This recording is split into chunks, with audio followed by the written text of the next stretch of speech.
Before we get started, just a reminder that you can find all of my available rental properties on my website at marcguzman.com. If you own investment property, click on the Owner Services section to see our complete list of services. This episode and wine tasting is sponsored by Lenny Clark with Prime Lending. Lenny Clark is a loan officer specializing in residential home lending. He communicates with you every step of the way, and his honesty sets him apart from the rest. He's able to think outside of the box due to his experience and is able to tailor a loan program to fit your needs. If you can't qualify just yet, not a problem. He will let you know what you need to do in order to be ready. Lanny is also backed by Prime Lending, which is one of the biggest and fastest growing lending banks in the nation. They have simplified the home lending process down to 5 steps. And FYI, step number 5 is to relax and enjoy your new home. So contact Lenny Clark today at 510-964-0620. Growing up in Richmond can be hard for a child. At least it was for a time. We've talked to many people who have helped change Richmond's reputation for the better. Our guests today, David Rosenthal and Peppina Liano, are the latest guests that we've had that fit that profile. In 2004, David Rosenthal founded the Richmond College Prep with the hope of providing the youth of Richmond a secure, safe location to build their education and achieve a life they could only once dream about. Today, we sit down with David and Peppina. Peppina is the school's CEO, to hear the incredible story behind the school's founding and the impact it has had on the community around it. So we are live. We're recording. So Peppina, David, thanks for coming on to the podcast. Really appreciate the two of you coming out here. Thank you. My pleasure. And yeah, so why don't you go ahead and move the mic a little bit closer? Yeah, it's going to be a directional mic. Okay. So you can move the base too. Okay. Okay, so thanks for coming out, and I'm excited the two of you chose to do a little tasting with wine today. We didn't expect it. It was an unexpected pleasure. Yeah, this early. Yeah, this early too, yeah, right. So before we get started, I want to thank Lenny Clark. He's with Prime Lending. He's our wine sponsor. Gives us the wine so that we can enjoy it on the podcast.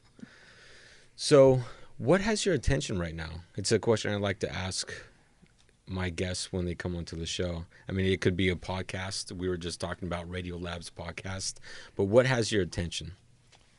Well, I think that the thing that has everybody's attention right now is the Supreme Court nominee and the circus activities that are going on around his nomination. And today is Thursday, and supposedly the Senate is going to vote tomorrow or Saturday. Yeah, they announced they finished the FBI report, but everyone's criticizing the report because they did not even investigate the accuser. That's correct. Well, and they didn't investigate a lot of people who alleged that he lied significantly in his testimony, which is probably equally, if not more important, in terms of confirmation of whether you're going to have a guy on the Supreme Court who lies under oath and or displays the demeanor that he did in losing his temper and getting angry. Yeah. I mean, who wants a judge that does that because he's mad? Yeah, I think it's unfortunate, that, if what happened was true, obviously he should be disqualified immediately. But let's assume it was fabricated. The way he acted alone is enough to disqualify him from that type of position. Well, that's his demeanor, right? Yeah. And the way the way he acted at the hearing. At the hearing, yes, yeah, correct. When he started getting all emotional, and then even some of his remarks right back. Well, do you black out? Do you? Right. Well, hold on. You're under question right now. It's an interview for the top position in the country in the judiciary department. Exactly. Like everything's on the table at this point, and everyone's going to be looking at you. Well, I think he will be confirmed ultimately anyway. But I think I would agree with you completely that his behavior and demeanor at the hearing, along with his inability to acknowledge some of the things that were obviously true. I saw something on Facebook. It's one of those petitions that you can sign immediately on Facebook. Right. Kamala Harris is pushing it out there. There are close to 1 million people signing that to request that he does not get confirmed and that he gets eliminated from the process. You know what that is? That's a so what.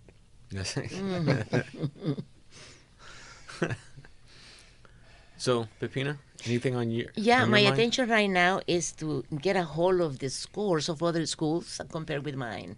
Okay. I don't care about anything else because I was talking with David about it this morning. I saw that we went up several points, and I just want to know the other schools how much they went up. So for you, your entire focus is on the Richmond College Prep. Absolutely, it's my life. That's your life. Okay, well, let's get right into it and let's talk about the Richmond College Prep. I mean, how did this school come about? How did it get started, and what was the reason behind it? Well, let me speak to the last point you raised first, which is what is the reason behind it? And to do that, I have to tell you a little bit about my background as a backstory to this. And that is I was a criminal lawyer and civil rights lawyer, first in Detroit and then since 1970 in Richmond. And I basically represented families whose children and sometimes husbands, wives, were killers, rapists, robbers, and thieves. And mostly the population in Richmond at that time, or at least the population that we had, were African American. And my partner was the only African American lawyer in Richmond by the name of Henry Ramsey, who subsequently became the dean of Howard University Law School and taught at UC Berkeley Law School. But we represented the community in many, many ways for about 25 or 30 years. And basically I noticed that it was essentially the same families over and over again, the children, the grandchildren. And you can see this actually in cities all over America. In African-American communities, the same families, the same kids were committing crimes and were not functioning within the normal expectations of the societal norms. So in your criminal defense business, you were seeing the person you were defending, then you were defending their kid, and then their grandkid. Correct. That's exactly correct. And so time went on, and I ended up getting involved in a very large class action. It was a toxic, it was actually the Safeway fire in 1988, which burned for a week, and it was the size of 11 football fields. And they had decided that the fire was too large to put out, so they'd let it burn like a forest fire. Well, the problem, of course, was that all the debris that was burning up and all of the noxious contaminants that were in it was a distribution warehouse for all of Northern California, all of up through Oregon as well. So it was an enormous place.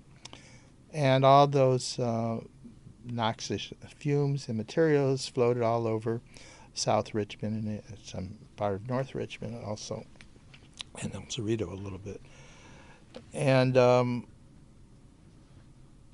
it turned out that, of course, all these were the lower income neighborhoods and mostly African American neighborhoods. So in any event, moving the story along a little more quickly, we settled I sued. I ended up representing 10,000 people in Richmond, suing Safeway for the health effects of the fire that they had caused and let burn, and received a very large settlement, about $50 million. Wow. Which was then distributed to the 10,000 people. And I was passing out in Richmond $1 million a day to poor people, and mostly African American and Latino people. So I became quite a bit of a hero, and I also made a lot of money for myself. And so I decided, okay, I finished doing the law work, although I really wasn't, because a subsequent case came along of a smaller nature. But in any event, I said, what am I going to do now? And I said, well, is there any way to change this outcome that we see all over America and all cities in America of generation after generation committing crimes and being non-functional within the society? And so, since I had created a community benefit fund, out of that $50 million, about $10 million, $12 million became a community benefit fund, and I was engaged in operating that. So, what am I going to do with $10, $12 million to make a difference? And so, my idea was to see if we could change the outcome of kids who grew up in these inner city, what we used to call ghettos and now call underserved. And so I also knew from my practice, or I came to believe, that at a very young age they become so corrupted in their minds because of the environment that they live in, that their brothers, uncles are all involved in criminal justice, some are in jail, some on probation, et cetera, et cetera. That was really hard to. So the idea became, after I talked to a lot of people for a year or two, that we had to start with kids at a very young age and keep them in a healthy environment. That the toxicity of the environment they were growing up with was what corrupted their minds, so that they would not become well-functioning members of the society. So I said, okay, well, how are we going to do that? How are we going to have these kids grow up in a healthy environment? We're not going to put them in boarding schools on the East Coast for a lot of reasons. We're not going to ship them to a kibbutz in Israel. So what can we do? So we got the idea that we would start kids in a very young age. We decided 4, as young as it would make sense, and keep them in what we call school from 8 o'clock in the morning, 7 o'clock, till 5, 6 o'clock at night, which would be about 80% of their waking hours. And we could do this through their whole development up through high school. So we knew how to create healthy environments. We do that for rich white kids for the last 150 years. So now if we could bring the same healthy environment to poor and ethnic kids of color, see if we can change the dynamic in which they grow. So that was what we did. We started out with 20 kids, or maybe Peppina says 5 kids, but then 20, and then 4-year-olds in a preschool environment, a Montessori environment. So you didn't start with older kids? No, you started so we started with 4-year-olds. Okay. And then the idea was that we would add, that's all we had, so that we would add each year, the 4-year-olds would then go into kindergarten, and we bring in another grade of 4-year-olds. So then we had 80 kids. And then the kindergarten would go into the first grade, and then we have another 120 kids. And we added each year, we started this, 14, 15 years ago, 2004. And we now have 550 kids, and we go up through 8th grade, and we're discussing and trying to figure out how we could do a high school that would incorporate this. And Peppina can add more to this, but at the end of this past year, we're the #1 academic elementary and middle school in the entire city of Richmond, #1. And we had the second largest number of African American kids in our school, and it is essentially 100% kids of color, between Latino and African American kids. So it's pretty unheard of to have a school perform academically at the highest level and be composed of, and 96% what we used to call poor kids, and now we call underserved also, or economically disadvantaged. But So that's how it started, and that's where we started and where we are now. Okay. How does the school compare with other schools outside of Richmond as far as scoring? Well, that's a very good question. Number one. Well, so our goal is not to be the best in Richmond. It's like Peppina has said, it's like a one-eyed man in a blind community. So I compare our school to El Cerrito, to Lafayette, to Kent, to Marin County, and our goal is for our kids to be on a comparative level with those kids, because that's who they're going to have to compete with in this society and jobs and life. So our schools right now, I think we just got our scores. First of all, we're ahead of our scores before this year, because we haven't got 2018 with 16, 17, but the previous year we were ahead of the state of California. Our scores were better than the average state of California. They were better than Berkeley. Wow. And I can't remember some of the other comparisons. So right now, our scores, I think, are what you can tell me, 54 in English and 53 in mathematics. which is a level that is above the state average and above many schools, which isn't really good enough. Our goal is to be at what's called, going into the complexity of these numbers, but 80%. And so we've just grown 8 and 10 points from the year before. We have a rigorous academic program with high standards for the kids, and we're on our way to where we want to be. So going to those scores, what's a state average?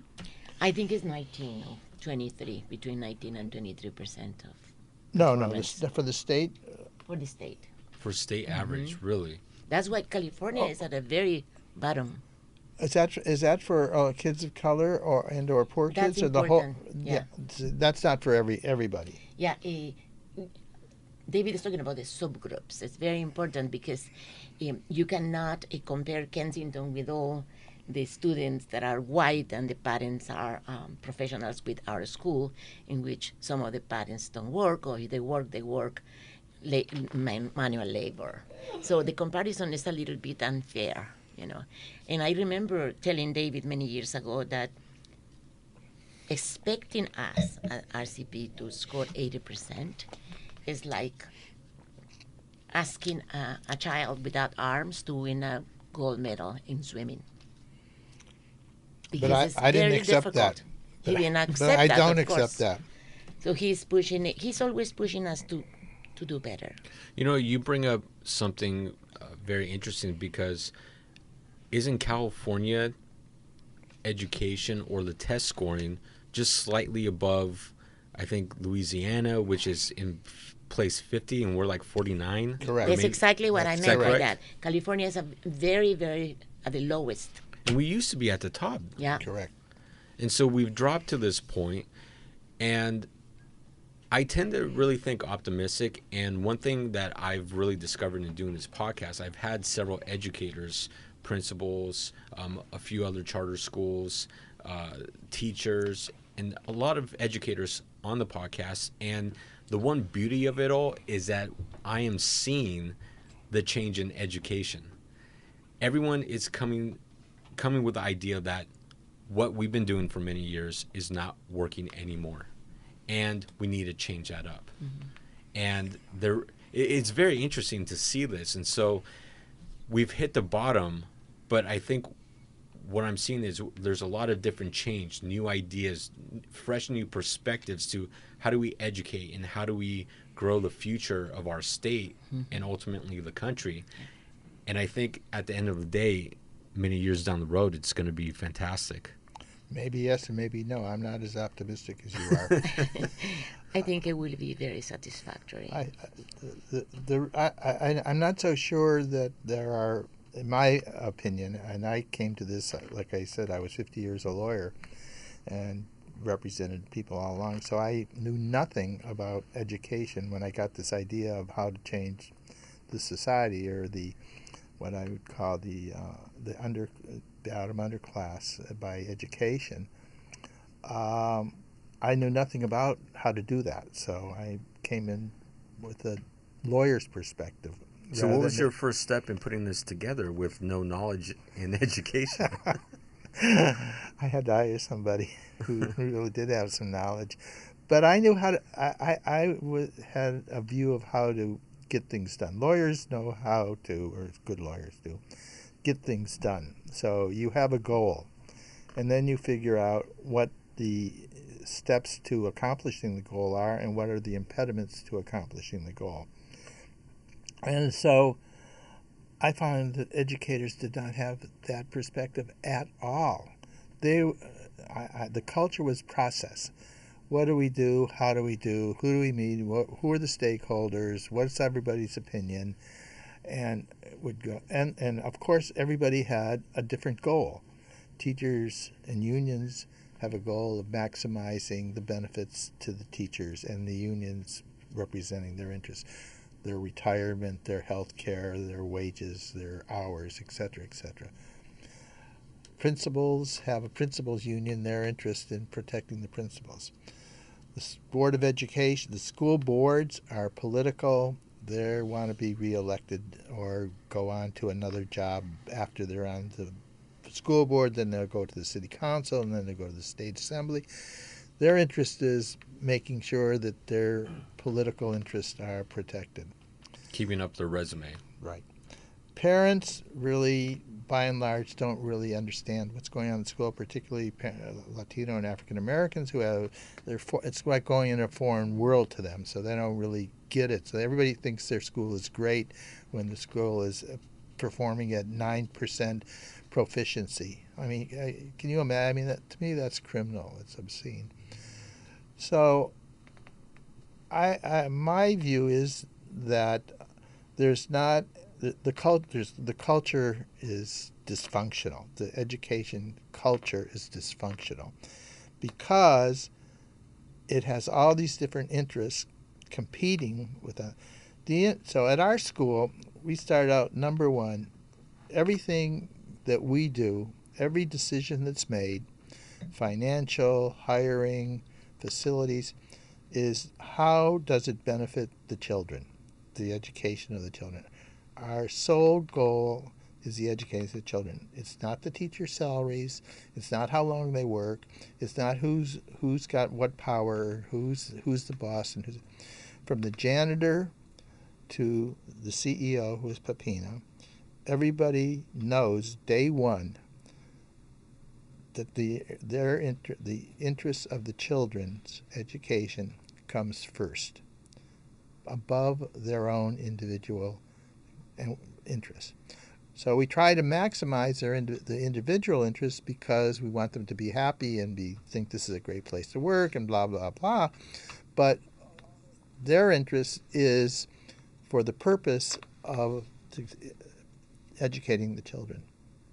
So, and that's what's lacking in the public school system. And it's not a question of new ideas and new ways and all that, in my mind. It's a matter of focusing the entire institution of public education on educating the children, not on all these diverse interests. Got it. Okay. So you're coming from a perspective where the incentives for the people at the top are completely wrong, and those incentives don't benefit the children. That's right. And it's gotten over many, many, many years that it's, maybe I haven't used it where I haven't thought about it, it's in a sense tribalized, in that the interest, if you ask anybody, they'll either verbalize or within the system that it's the education of the children.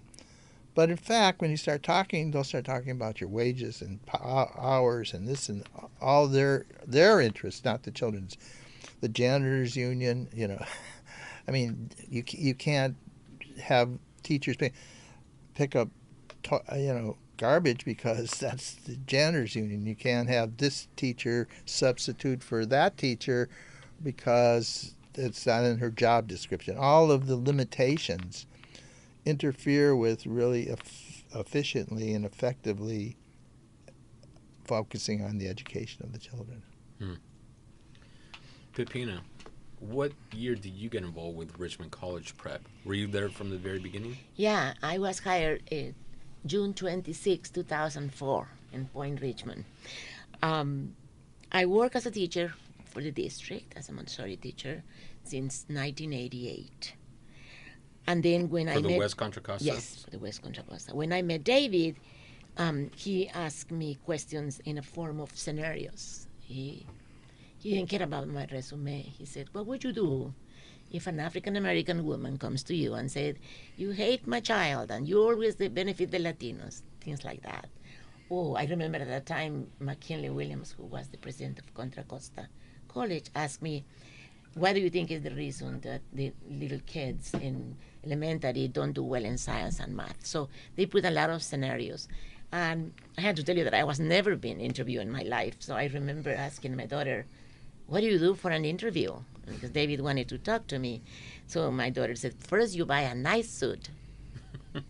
So I think they were satisfied with my answers. So they hired me, and I remember very well when David told me that they have only two things, an idea and money, and the rest was up to me. And he emphasized that this is a dream job because I was free to do whatever I wanted. So I felt, in heaven. I said, I need to go to lecture and buy all these incredible Montessori materials and small chairs and talk about the philosophy of Montessori, who, by the way, is about education, the human potential. And that's what we do. So the preschool, we open it, and yes, the first week we have only 5 kids. And I was thinking, why? So we hired a family advocate, an African-American woman known in the community. And then she said that we didn't have enough students because it was too good to be true. So she knocked at the doors in the neighborhood saying, do you have a 40-year-old? Do you have a So in a week we had 20, and in a month we have 40. Wow, so people didn't believe that they would have the opportunity. It's impossible that you will bring us a Montessori preschool for free. So what were the requisites to enter in our school? Because there are other preschools in the district. Only 2 conditions. You need to be very low income and live in the area that is called the Nistrom catchment. And with that, the school has given me, for example, the opportunity to help others because I hire people from the community. Reminds me of a specific young woman who came to enroll her child, and he was 4 years old, and I asked her the 2 questions, how much money do you make and where do you live? So when I asked her how much money does she make, she said, I don't have a job. And where do you live? I'm homeless. So I said, we were beginning with the school. So I said to her, do you know how to type? Yeah. Do you know about computers? No, but I'm just ready to learn. So you start tomorrow. So she's still with us. So I hired her as a clerk. And she just got married last month. And she's still with us. And her son graduated from high school. This year. Wow, that's amazing. Yeah, the school is really an oasis, not only for the students, although those are our focus of interest, but also we have helped the community a lot. If you see there, you will see something that you don't expect to see in Richmond, a vegetable garden, jiu-jitsu, Mexican folklorico, gospel choir. You have jiu-jitsu? Brazilian jiu-jitsu. Wow, that's amazing. Yes. So we have a lot of extracurriculum activities, and definitely all these successes because David also has involved all his friends, people, benefactors that it's a great help for us to provide what other schools can't. Our best benefactors are his friends, and we have a library, we have music, instrumental music, we have a lot. Because we also, I ran the school like if it was my house. It's like a household mentality. And I always say to everybody, consider this a poor and large family. So it helps, because we spend less money than the district, and we offer more. Per child. Per child. So people say, oh, well, you're successful because you have all this extra money, and it's not true. turns out that at least last year we went on a special program, which I'll tell you about if you like. But we spent less per child than the school next to us, which has a success rate of 10%. Success being performance at grade level. So there's standards of grade level, but so just using the performance at grade level, those are the numbers we were talking about, 53 and that. The school next to us, performance in math is 10 and 9% of the kids are at grade level. Wow. Next door. Wow. Literally next to us, a public school. And their cost per student is and way their more. Not way more, but slightly more than us. Ours was a couple $100. It's somewhere around $9,000 per student. We spend per student about $200 to $300 less than they spend. So it's not dollars. Everybody talks about money makes a difference, but it's not the dollars. It's the culture. The culture is not designed to accomplish education of children. The whole education culture is what I was saying before, is not designed for the goal. When I started this, I got I wanted to think of the school in a sense as a Silicon Valley startup. And so why are those successful? Because everybody who works there is devoted to the goal of success. Why? Because they have stock options, and if this company is successful, they're going to become rich, as we've seen in San Francisco. Many have. But the point was, everybody's willing to work 14 hours, 16 hours a day to make the company successful because they saw a benefit to themselves. So everybody was on the same page in terms of the goal. I wanted our school to be that way. Everybody's on the same page because they want to accomplish the same goal. Educate poor children of color. That's our goal. Educate these children. We don't care about their family life. We don't care about their dysfunctional situations. Our goal is to educate them, and everybody who comes to work there at our school has the same goal. And if they don't, it's not the place for them to be. And we've told them that. We said, listen, this isn't the place for you. And also, some of the teachers will say, oh, God, their mothers and fathers don't come to meetings and they don't show up. And hey, that's what you got. Your job is to educate these children. No complaints, no excuses. That's your job. And everybody from the janitor to the CEO acknowledges and comes to us with the understanding that's what we do and that's what they have to do if they want to be there. That's a great way to run a school, because one of the biggest problems in neighborhoods that have low income or very low income families is that there could be a lot of crime. There is a lot of crime. There's not enough money to pay the bills and sometimes to even eat or to pay your rent or mortgage or whatever the case is. Correct. And what ends up happening is a lot of these students or young people grow up thinking that's just the way life is, and that there's no other way out of it other than to possibly, get into the world of crime. And I think there's enough studies out there that show crime is actually a result of poverty, not the other way around, or not because people are naturally, evil or mean, right? Crime really comes out of the need to survive and the need to pay bills and eat. And what's amazing, so going back to having jiu-jitsu at the Richmond College Prep, that's amazing because when you start having programs like that, you expose the different possibilities of life to every student, and every student then grows up knowing that I might be in a really bad situation or tough spot right now, but there's more out there, and there's ways to solve and navigate my problems. Yeah. And we haven't even started telling you about the after-school program. Oh, right. We have an incredible after-school program Well, let's called get into it because ACES. one of the things I want to ask you is really how is the Richmond College Prep really different than other schools? I mean, I think just the fact that you have Brazilian Jiu-Jitsu is amazing. Yeah. And it's a, I don't do it, but my girlfriend did Brazilian Jiu-Jitsu for several years. I know quite a few people that do it.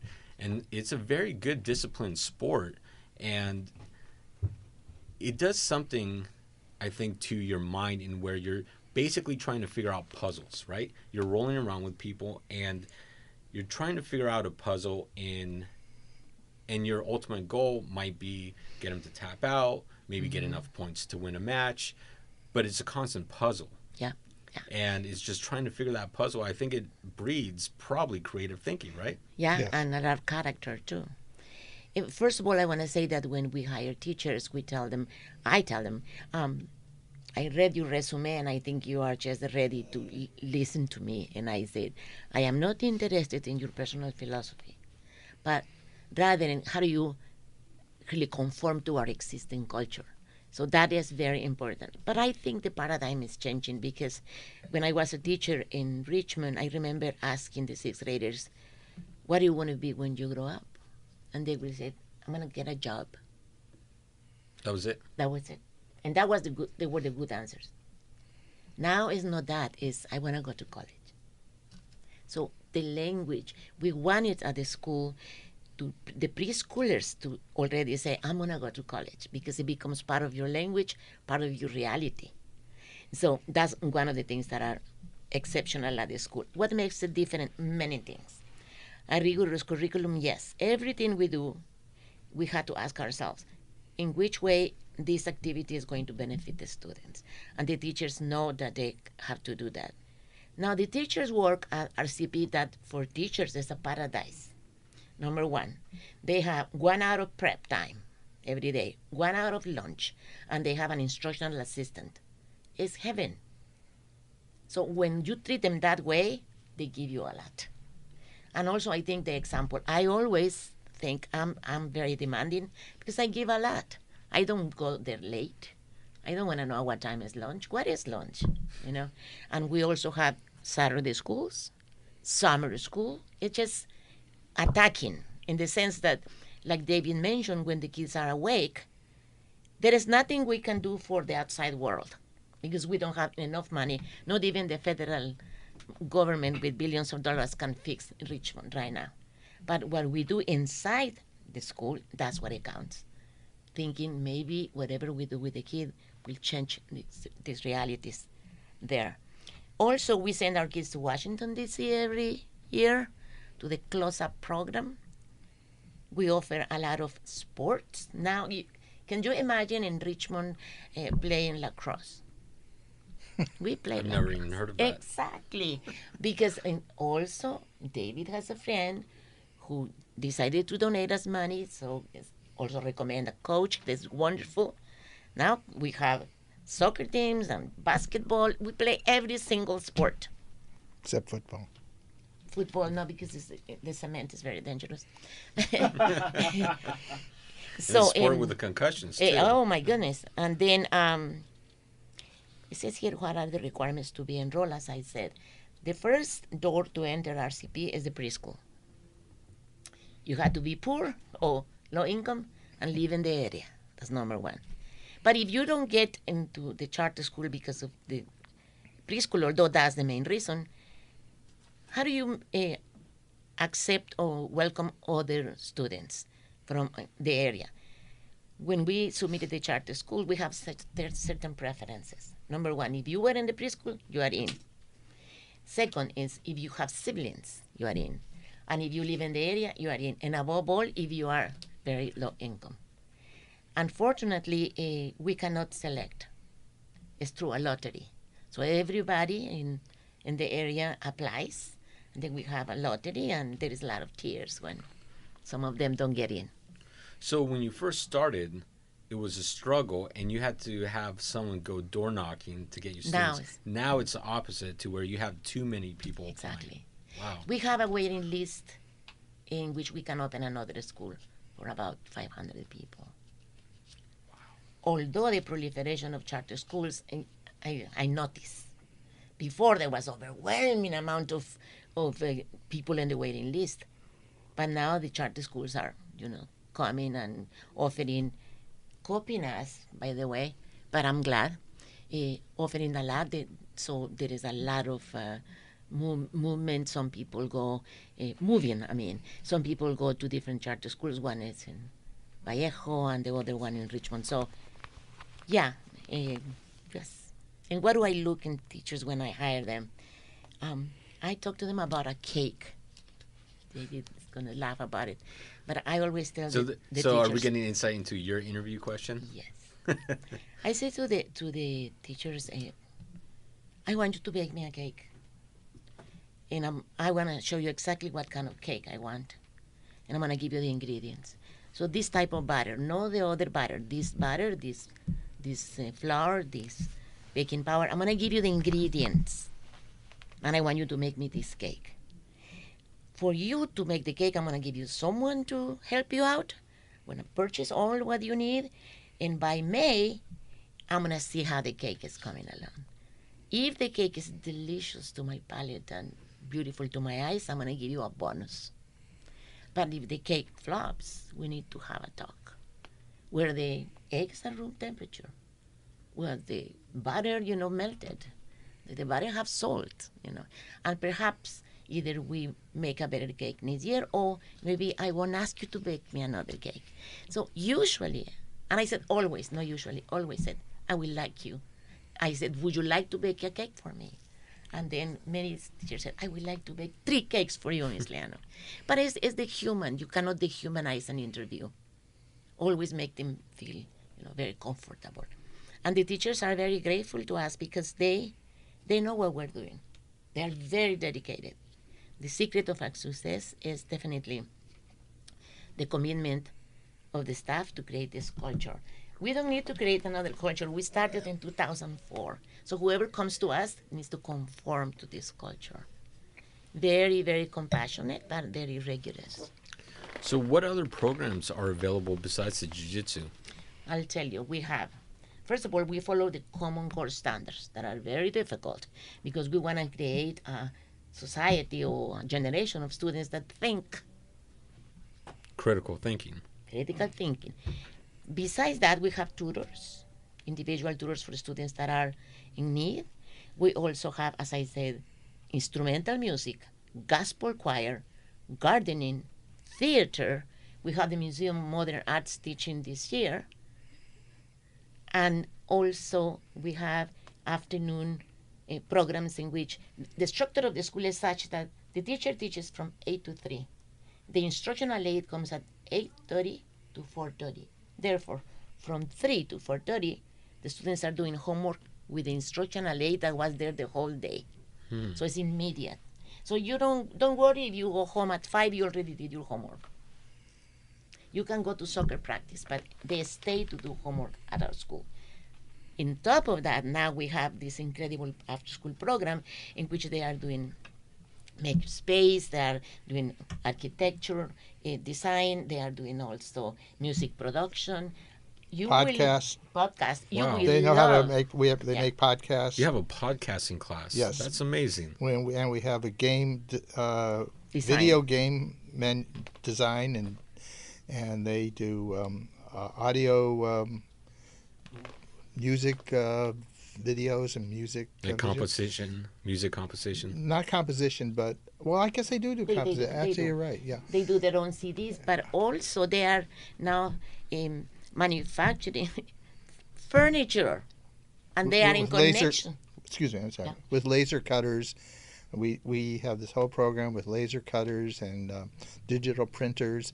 They design on the computer the design for the furniture piece. Then they make it with a model for it with the laser cutter. Then they actually manufacture with laser cutters a wood, metal, sofa, chair, whatever. Bench. Wow. No wonder why people think this is too good to be true. Exactly. And now also the students in the after-school program are making furniture for the tiny houses that are doing in San Oh, yeah. Francisco. and also for the students, the foster kids that are out of the system. So where they're going to live. So we're involved in every single thing. It's, you know who visit the school, by the way? Alexis Ohan is the husband of Vanessa Williams. Really? Yeah. Visit the school. He and started Instagram and no, Reddit. Reddit. Reddit? He's Yeah. the creator of Reddit, so he's been to our school. He's been there, and yeah. So we have a partnership or program with various industries. Our kids go to Autodesk. Amazon sent 5 people to the school to interview the kids and to interact with the kids and to see what they made. Autodesk And they also went to Google and Microsoft and Facebook. They go as a field trip to see how is it in the real world. So hearing all the different services, I mean the education, the different programs you offer to the students, and the fact that, I mean, if someone hears that, they're going to think right off the bat, you're spending a lot of money per kid. But the fact that you're spending just a few $100s less than the normal district is spending, I know why. and offering all these different programs, it's because we don't have bureaucracy. Yeah, if you did exactly the same as a school district, your cost would be half as much as what the school district is spending. Yeah, so I mean, so if a teacher can't show up, we'll have a qualified aide take care of that classroom rather than spend money. So we can move personnel around to fill in when need be and not hire extra people.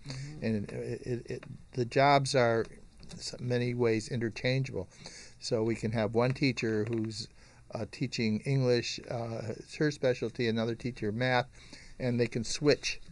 The math teacher can teach math in the 5th and 6th grade, and the English teacher can teach English in the 5th. So we have the flexibility of moving our personnel around.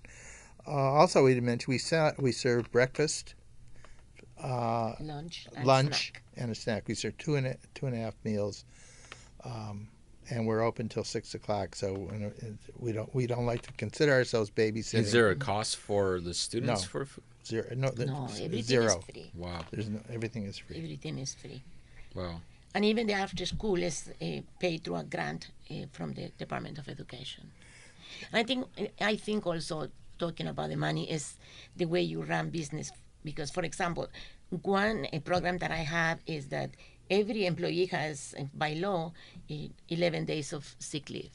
So what I do is every quarter, if you have perfect attendance, I'll give you a bonus, because it's less money for me to pay a bonus to the teacher than to pay for substitutes that kids don't know. All of our So the teachers bonus. and all of our personnel have a retirement program and health program. Generous. And the wages are fair. So the idea was that we would, going back to the beginning, the idea was to create a healthy environment, right? So school opens at 8 and it's till 6. It runs 10 and a half months. The school year runs all the way till the end of July and starts the first week in August. So there's only 6 weeks off. End of June. We end the end of June. Oh, okay. And start at the end of July. Okay. So it's a long day and a long year. We have 15 or 20 days more school days, teaching days than the district. But it's like what they say when you get out into the world and you're looking for something to do as far as occupation, when you find something that you love to do, it's not work. It's basically a passion, a hobby. It's something so much fun. It's a vocation, it's a mission, it's a call. Exactly. So if students are going to Richmond College Prep and everything that you're offering gives a lot of variety to each student and they love it, I mean, it could be a long year, long hours. It doesn't feel that way. Right. And even Saturday. Yeah, well, we embarked. We're really very rigorous in terms of grade performance and mastering the academic skills. In addition to this other part of vocational and technological skills of the stuff I'm talking about with Adobe and with the cutters. So because of the neighborhood, because of our student body, which is a underserved, poor children of color, they are way behind. So as everybody knows, kids start with the vocabulary. Kids of color start with the vocabulary, and poor kids, like 1/3 of white middle class kids. So you're starting from the get-go with being behind by 50 or 60% just in your vocabulary. So when you're taking a test, there are words that these kids don't know, which white middle class kids do know because they're in a home environment where they talk in full sentences rather than a home environment where they talk in one-word commands. So, let's see, I lost the thought that I was going. Yeah, he's right, because usually our kids, when they come to school, they are used to hear, shut up, sit up, and I'm going to whip you. 3 commands. And then when you say, this is you can call the garbage can also the waste basket. Oh, really? And they don't know synonyms. Mm-hmm. Because in the house, they are not exposed to that. Because their parents are generations of not being educated parents. And well, that's one problem that over the years, systemically, if there's no access to proper or good education, you end up with the same problem that just continues to build up upon itself over the years. Now, I know you have the word college in the name of the school, but are there instances where, are you always prepping every student for college, or are you saying, hey, there's other options that you could go to trade schools and different vocational schools that can still provide a really good living? It's interesting you should ask, because right now we're in the process of discussing and creating a high school concept. And it will have exactly those options. And the idea is by the end of the 3rd year, every single kid in the high school will be a certified coder.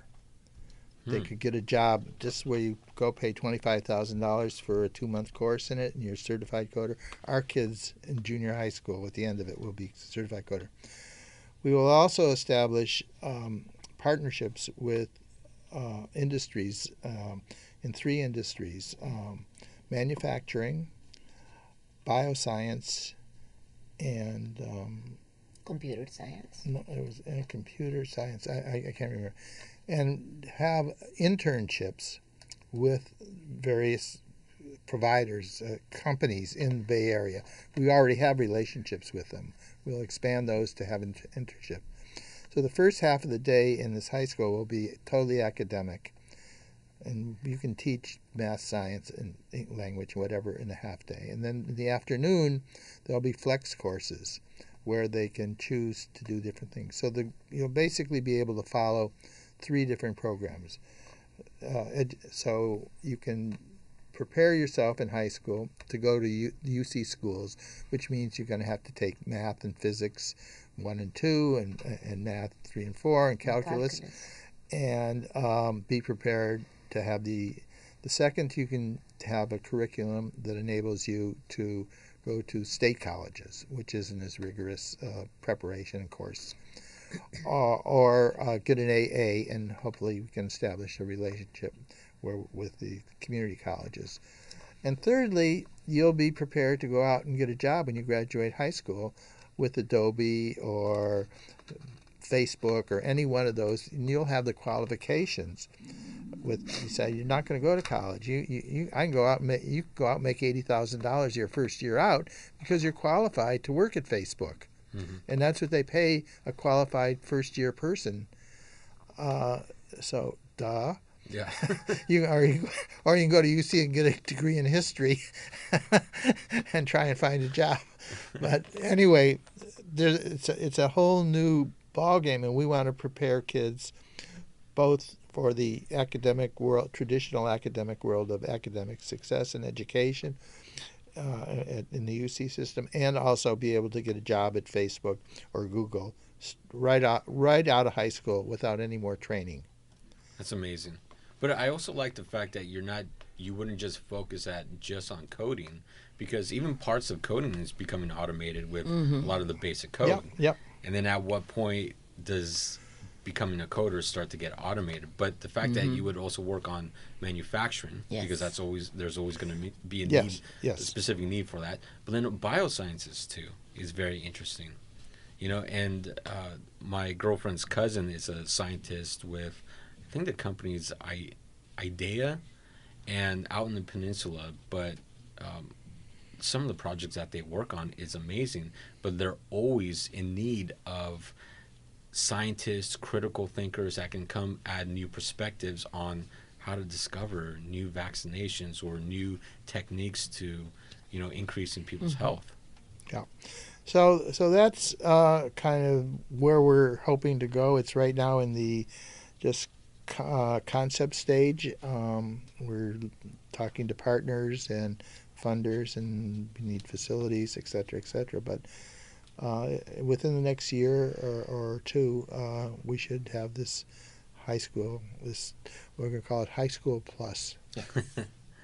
One thing we haven't mentioned is the emotional side of the school, because there is this preconceived idea that our students are exposed to trauma. Not all of them. There's a very few. And the school has resources. We have a counselor, and our teachers have this incredible characteristic of being such mothers for the kids. So the students have this idea that they can talk to us. And I am not good at discipline military style. I think people can talk.